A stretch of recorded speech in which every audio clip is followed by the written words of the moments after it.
أعوذ بالله من الشيطان الرجيم بسم الله الرحمن الرحيم yawan masu albarka barkamu da warhaka barkamu da wannan lokaci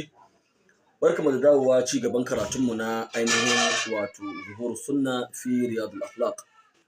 yau kuma insha Allah zamu shiga sabon babin da malai yake cewa babul hathi ala ri'ayatil amana wato babin da yake kwaitarwa game da ainihin kulawa da amanar da aka baka ko ma wace iri ce hadisi na farko malai yake cewa al hadithul awwal hadisi na farko عن أبي هريرة رضي الله عنه قال أبو هريرة الله يقرأ مسجد دايتشي قال رسول الله صلى الله عليه وسلم من زن الله سيرا دا أمينشن الله سكارة تبتا أغريش ياتشي آية المنافق ثلاث alamomi da ake gane munafiki da su guda uku ne idza haddatha kadhaba na farko shine idan zai yi magana sai yayi ƙarya labari ne zai bayar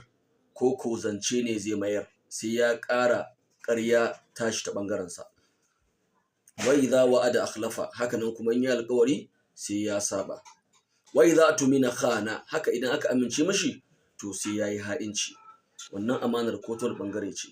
tare da cewa da dama mutane abinda suka ɗauka amana shine a baka kaya kamar yadda shi yanda aka baka kadai sun ɗauka shine amana wasun cewa wannan shi ɗaya daga cikin amana ne sannan sirri ma da za a baka amana ce wato mutum ya zo ya baka sirrin magana amana ce idan ka je ka ɗauka ka kai wani wuri to lallai ka ci amanarsa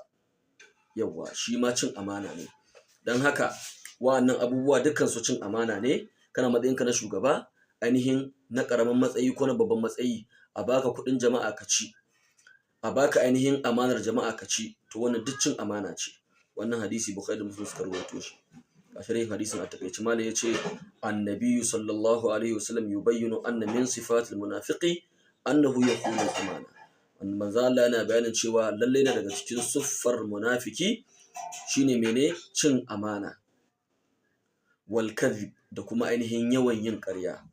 wa ikhlaful wa'd da kuma saba alƙawari akwai mutumin da za ka ga dukkan wa'annan ɗabi'un ya kwashe su gabaki ɗaya so da shi ɗan zamani ne wani kuma ya ɗabi'antu da ƙarya ne wani kuma ya ɗabi'antu da cin amana ne wani kuma ya ɗabi'antu da ha'inci ne da haka ko da siffa ɗaya ne ta zama siffar ka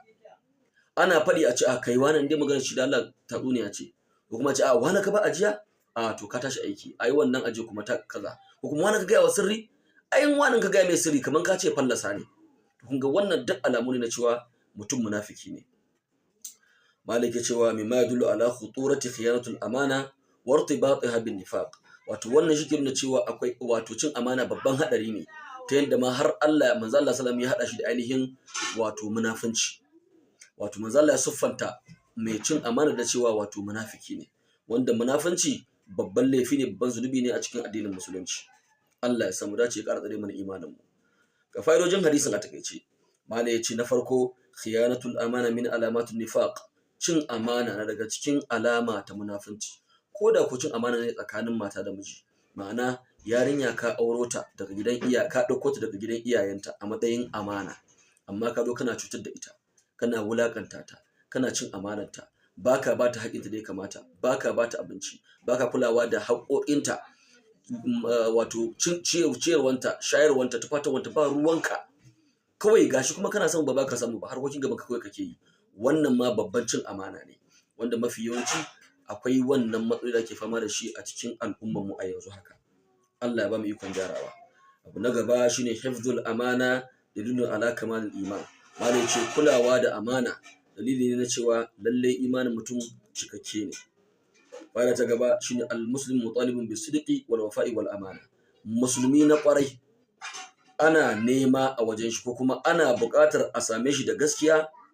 da ainihin cika alƙawari da kuma riƙon amana ma'ana duk mutum da yake da wa'annan sifofin kyawawa mene gaskiya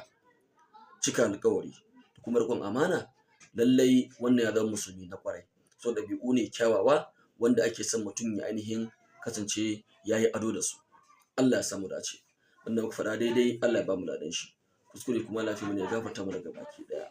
mai magana Muhammad Idris Kumbashi wassalamu alaikum wa rahmatullahi wa barakatuh mu haɗu da ku a darasi na gaba